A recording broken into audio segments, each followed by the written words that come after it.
David was a man of power. Sharp suits, sharper words, and a reputation built on precision and control. To the world, he was a successful businessman. To Evelyn, he was a storm in a tailored coat. She had met him only a handful of times before her parents told her she was to marry him. "It is a good match," they said. "He is stable, wealthy, capable." But Evelyn didn't want stability without love. She wanted laughter, warmth, choice. And David had always looked at her with those unreadable eyes, spoken in clipped tones, his face carved in stone. She cried the night they told her. She cried as the wedding dress was fitted. She cried walking down the aisle. A soft, silent weep behind the veil. And when David took her hand, she barely looked at him. But something shifted after the ceremony. He didn't touch her, didn't demand anything. He simply said, quietly, "You don't owe me anything. I won't force a heart that isn't mine."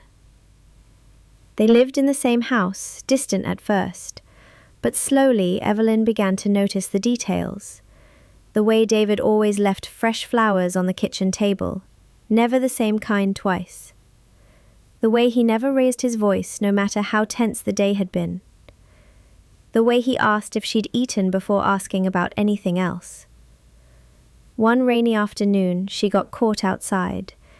Drenched and shivering, she stumbled into the house, only to find David waiting with a towel and her favorite tea, the kind she never mentioned liking, yet he somehow knew.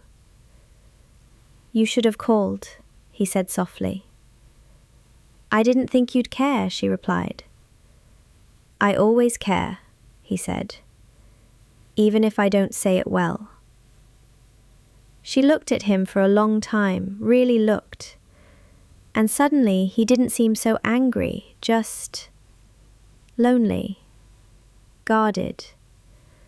A man who had spent so long protecting himself, he forgot how to let someone in.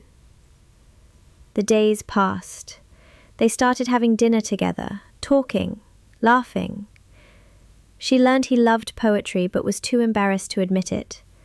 That he spoke to his late mother's photograph every morning. That under the steel mask was a heart full of longing.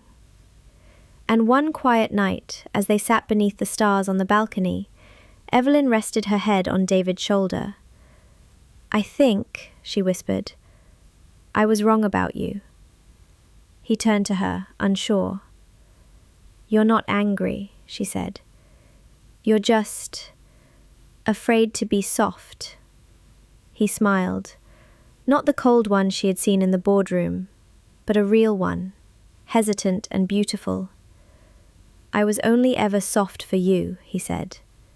And in that moment, Evelyn finally saw the man she'd married.